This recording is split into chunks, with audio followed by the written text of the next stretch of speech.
All the stuff that's under the surface of the Earth that's getting harder to find. You really believe that? I don't know. Who should we ask? A geologist, I guess.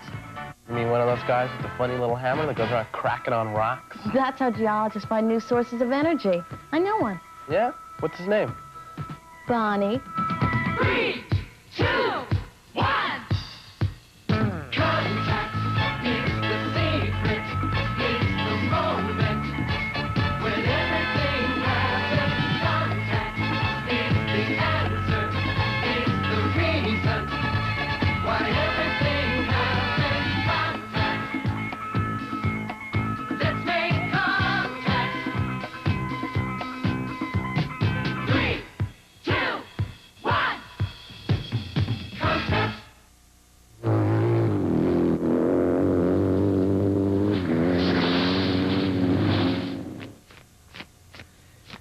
You know, off the highway, it's pretty rough surfaces out there.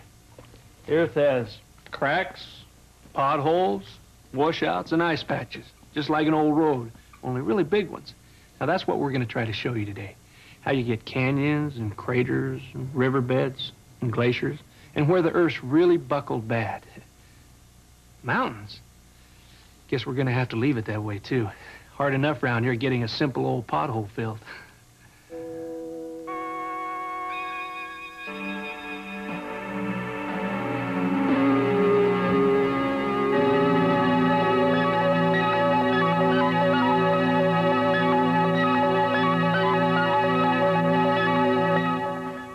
You know, Bonnie, there's something I'd really like to know. Have you ever run into an oil well? I mean, like the big gusher you see in a movie? Oh, yeah. Well, I hope to someday. I'm working in Colorado now. Yeah? Yeah. What about, did you ever go to some place and expect to find a lot of oil and get nothing? Yeah, we worked in Nebraska, and there were places where there could have been natural gas, but we didn't find any. 9 times out of 10, when you drill, you don't find anything worth pumping. Oh, wow. Oil turns up in the most difficult places sometimes. You mean like under ice and snow? Yeah, Mark. This well's way up at the top of Alaska. But there's oil also where it's very hot. Out in the desert, under the sand. Hey, that's ocean. The North Sea. And under those big rollers, more oil. In a lot of other oceans, too. People are looking for oil in all 7 seas. Which can be a big problem. If there's a tanker accident, or something goes wrong on the platform, and the oil spills, it's a disaster for the coastlines. It kills all the fish and destroys the birds, too.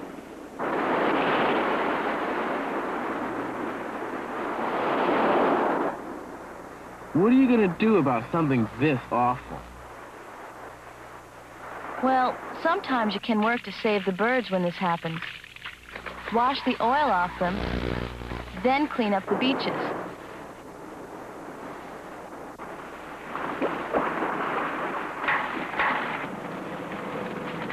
But the dangers will always be with us as long as we need oil. Hey, guys, Mr. Wood said that the oil tank here is almost empty. How did he know? Well, look, I brought the dipstick back to show you. We are really low. Less than 1/10 of a tank left. Wow. Boy. Hey, Trine, this is Bonnie Robinson. She's Oh. a geologist. Hi. Works Hi. for an oil company. She finds oil. Really? Hey, that's great. Maybe you can find us some. Well, I just locate where it is in the rocks. The oil company has to get it from there to here. In the rocks? Yep. Well, couldn't you guys find an easier place to look? No, that's where oil is. I mean, certain rocks will have oil and other ones won't. Right. Well, how do you find them? Well, you start by thinking of the Earth's surface as something that's continually moving. We tend to think of it as something that's still. Yeah, that's what I always thought it was. It moves? You mean that some mountains and some rocks that are, say, in Colorado or something, Yeah. weren't there millions of years ago? Surface has been continually changing. I mean, like the land is like moving? Yeah. We don't yeah. feel it, though. Yeah, are we moving right now? Yeah, but it's a very slow process. Well, how long does it take? Oh, millions, billions of years.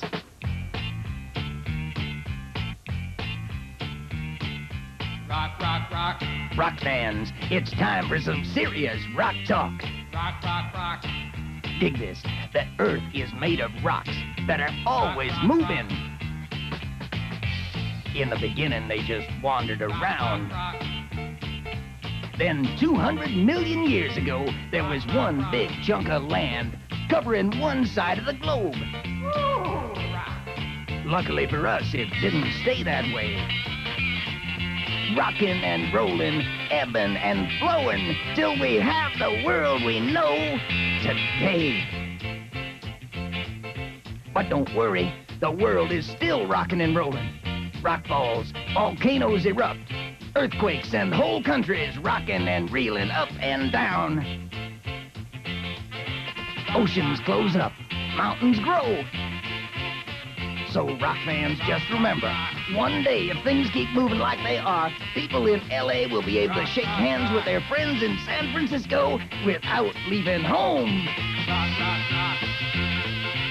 Sunbathers in southern France will have nothing but a puddle to paddle in. Africa will have its very own ocean. Yeah.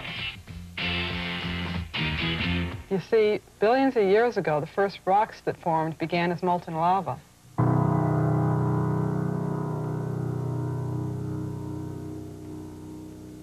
The Earth's surface, its mantle, cooled and hardened into a crust. That's the part we live on. And whenever parts of that newly formed crust pushed together and weakened or broke, you got lava bursting through the surface. Volcanoes. Right, Lisa.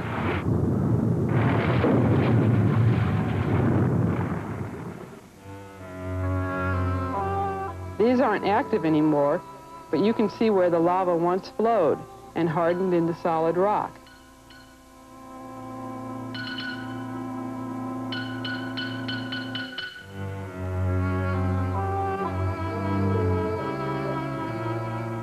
But some places on the Earth's surface, they're still active. You can walk right through their steam. Deep inside the Earth, it's so hot that rock melts. In some places, that melted rock erupts onto the surface to make volcanoes. Rick Hazlitt is the scientist who showed me this volcano in Hawaii. Is this the volcano? Yeah, we're on the volcano now. It doesn't look like one. Well, no, it doesn't, but this volcano is very, very large. That's a hard surface of lava on the bottom. It's still very hot in cracks, but, you know, if you could go down there by helicopter, it's about 350 feet down. You could walk on that surface quite easily. Now, there's still pockets of very hot rock down there. You can see the sulfur and steam cracks on the bottom. There are those lines down there, yeah. How come parts of it haven't cooled yet? Because there are large fractures underneath the crater floor that still contain this hot lava rock. How hot is it? About 2,000 degrees when it first comes out of the ground.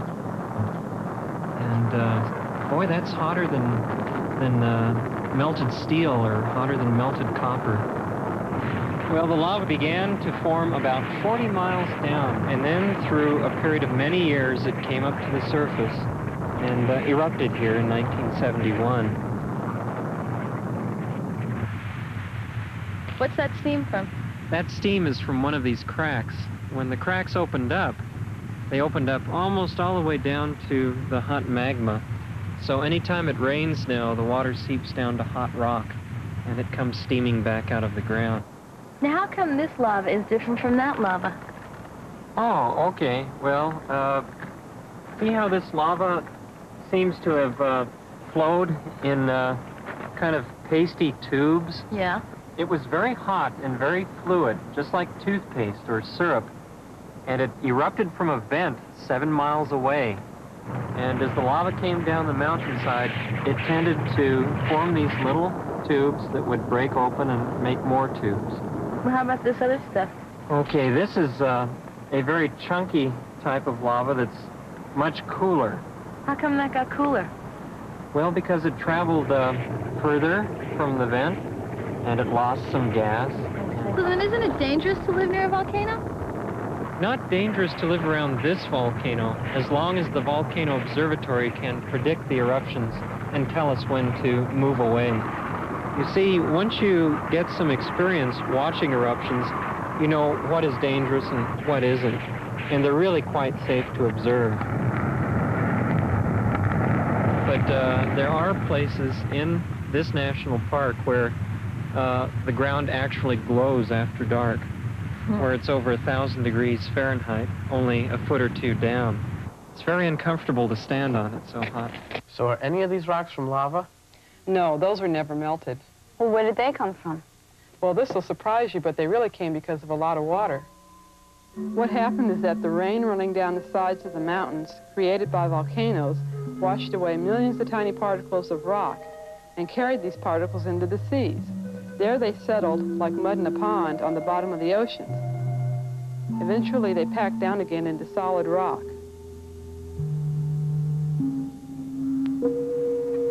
Some of the land surface that we have today used to be at the bottom of old oceans that are dry now. Yeah, but almost 3/4 of the Earth's surface is still covered by water, right? Right. The ocean. Now there's a surface that's changing all the time. Well, here it is, Lisa. These are waves? Yep. I've seen bigger waves than this in the bathtub.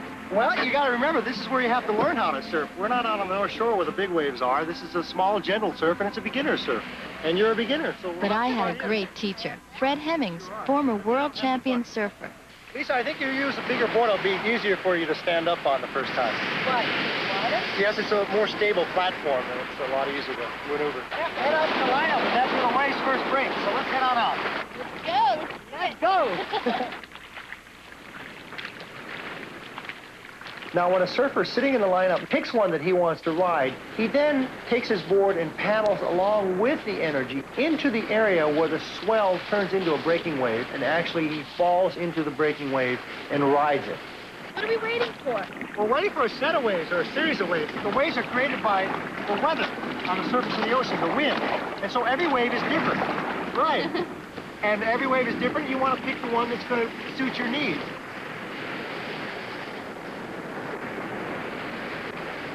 Now remember, when I push you on the wave, once you feel it grabbing you and pushing you, put your hands by the side of the board and pull your legs up under you and stand right up. You have to do it really quick? One quick motion is like riding a bicycle. If you delay, you'll fall down. You have to keep the momentum going.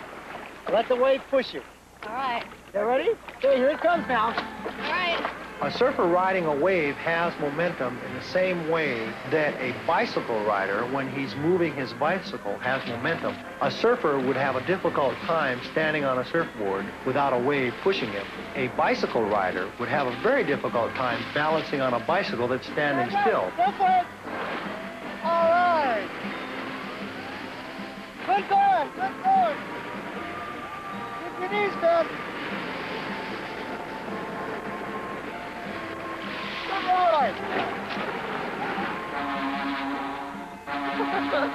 I thought you said it didn't move. What, the swells? The ocean swells?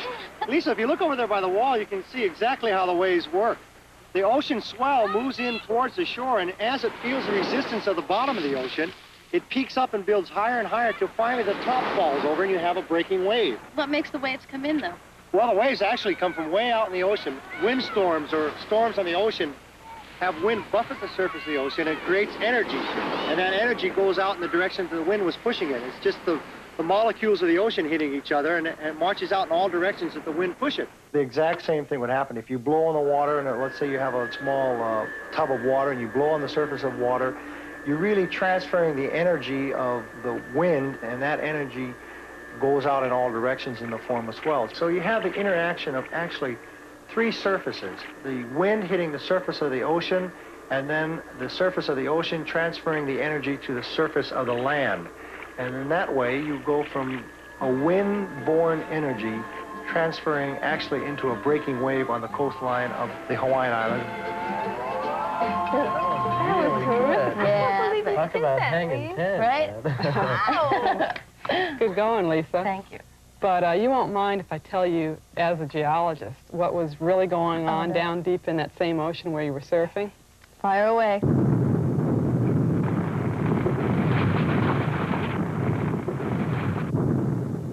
Oh, Wow. That's a volcano under the sea. Lava bursts through the ocean floor, throwing out what geologists call pillow lava.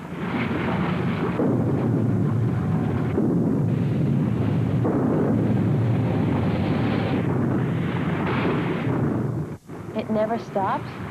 Well, it comes and goes, like all geological processes.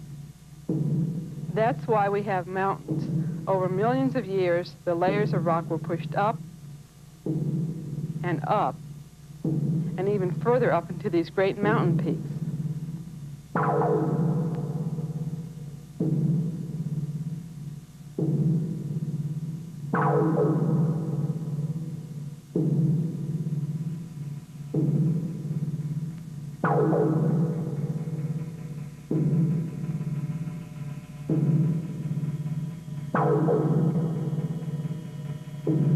But something else was happening under the ocean surface. Millions of tiny sea creatures called plankton were buried on the ocean bottom. And as they were buried deeper and deeper, and after a really long time, they turned into a black liquid, which is oil. And as the surface of the earth buckled up to form mountains, it buckled underneath the surface like this and formed areas where this black liquid, this oil, was trapped. So those would be oil wells then, right? Well, oil deposits. But how do you know where it's collecting? Yeah. Well, we have to study the rocks themselves to find out. For instance, there you can smell oil. We actually find rocks that contain oil in them. You know, it smells just like this. Yeah? Yeah. See? It does. Right. This rock is a shale, and this is the type of rock that, well, oil is formed in this rock, and it acts like a sponge.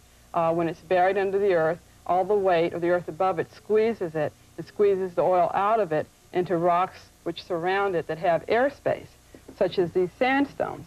Now, you can see it here, the sandstone with oil, and this one without oil. You can see the difference in Wow. color.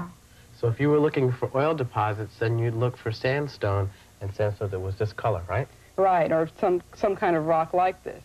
And it's that type of thing that geologists are doing in many different ways all over the Earth's surface today. So that's just like with everything else in science. You're constantly looking for clues, right? Right. Just like our favorite detectives.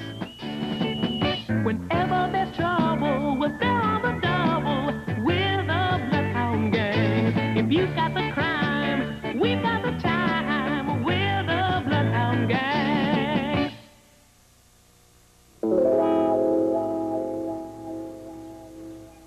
The Bloodhound Gang saw a van hit a parked car. They found a body in the trunk. Look at that! It was the stolen mummy of an Egyptian queen, being held for $500,000 ransom. The owner of the car and his assistant forced the Bloodhound Gang into the van. How about that little Bloodhound Gang discover a small hole in the side of the van and use it to make a pinhole camera. Using the pinhole camera, Vicky sees they are at the airport. Midas and Creep drive off with the Bloodhound Gang locked in the back of the van. And now, for the conclusion of the case of the thing in the trunk. Look! The drive-in theater. We must be on Highway 43. And heading north. CREEP, over and out. All clear up ahead. About 15 minutes, turn right. Vicky, look! What? The church steeple. Look what I found, a bunch of rat traps. Oh, maybe the place they're taking us has lots of rats. Great. Wait a minute, let me see those. Vicky, remember what you said about the sewer rats? The rock group? Come on, you two. The whole top 40 couldn't get us out of this mess. You said they ought to be tracked. You crazy. They're the greatest. Zach, kick off your shirt.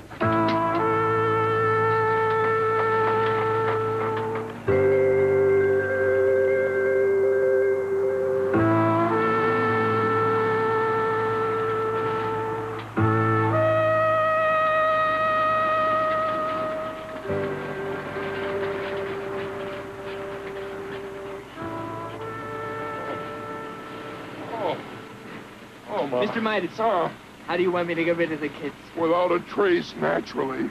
Gotcha, Mr. Midas.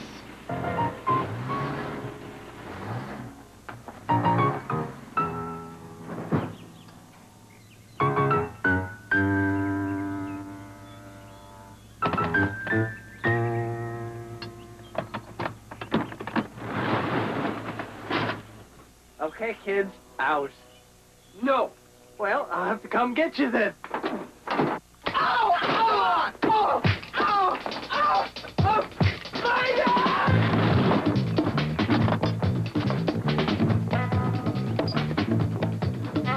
Breaker 9 for Smokey. Give these directions. North from airport, Highway 43, about 14 minutes to a crossroad. Church steeple in distance, turn right.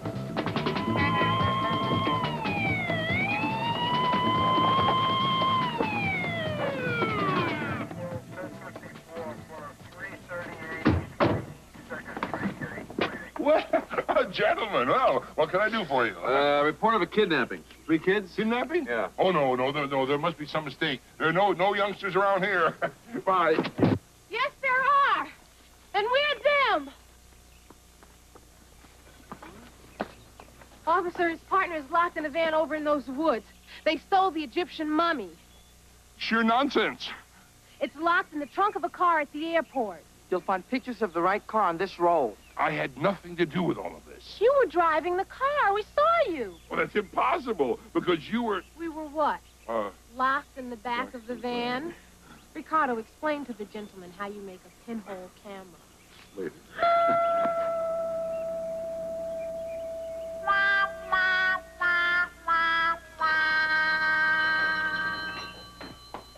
Bloodhound Detective Agency, whenever there's trouble, we're there on the double... What? Really? Super! Sergeant Martinez says thank you. They captured Midas and Crete, and the museum got their mummy back. Let's celebrate. I want to dance. I want a cheeseburger. I want my mummy.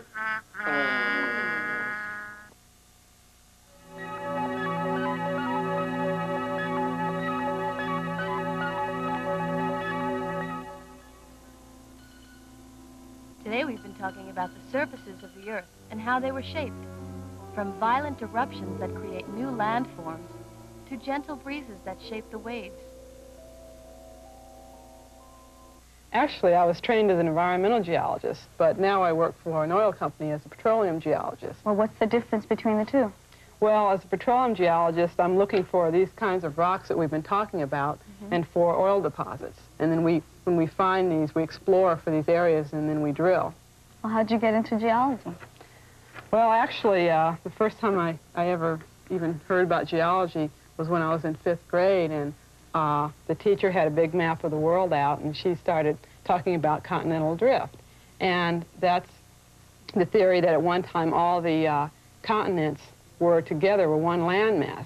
For instance, you can actually look at it and see how South America and Africa could fit together like pieces of a giant puzzle. Yeah. Wow. And there was a rift formed between them, and it started spreading apart, and that's how the Atlantic Ocean formed. Wow. And then if you look at the map, you can actually piece them together.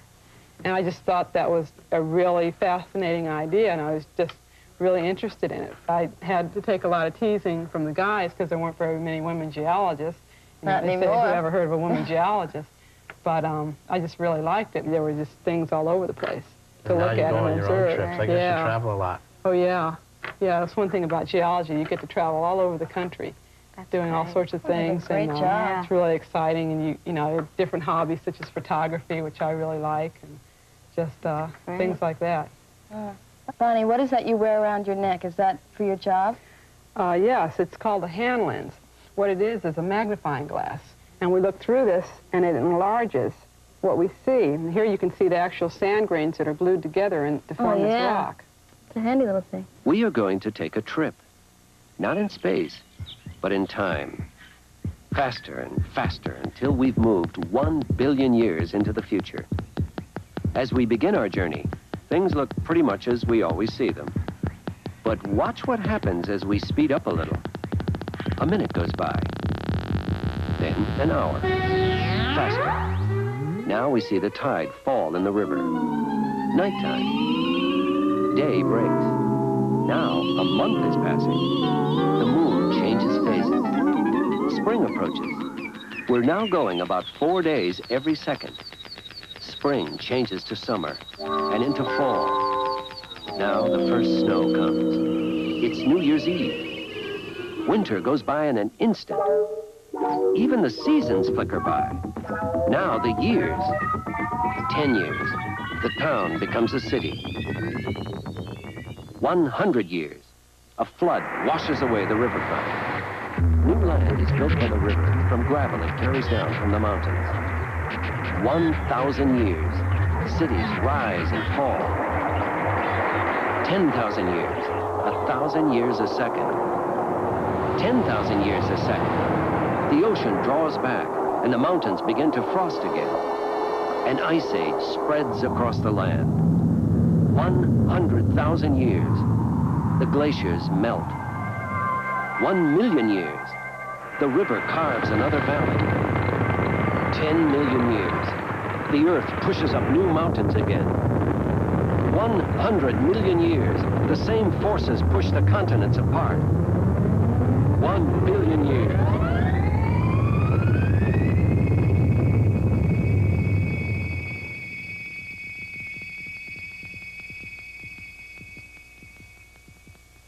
Bonnie, is the Earth's surface going to keep right on changing and never get settled down? Well, Trini, geological time may be slow, but it keeps right on running.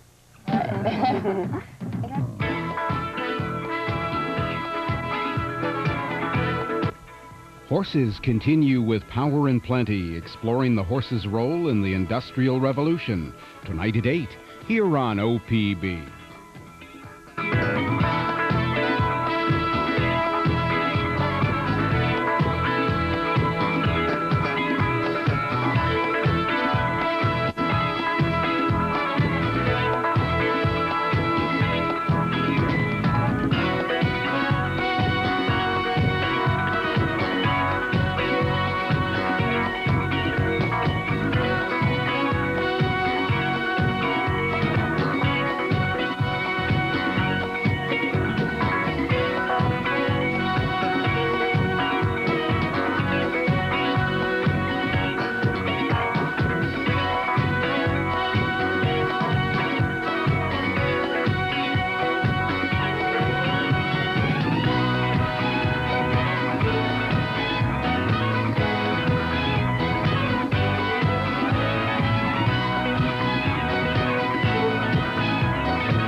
One Contact is a production of the Children's Television Workshop.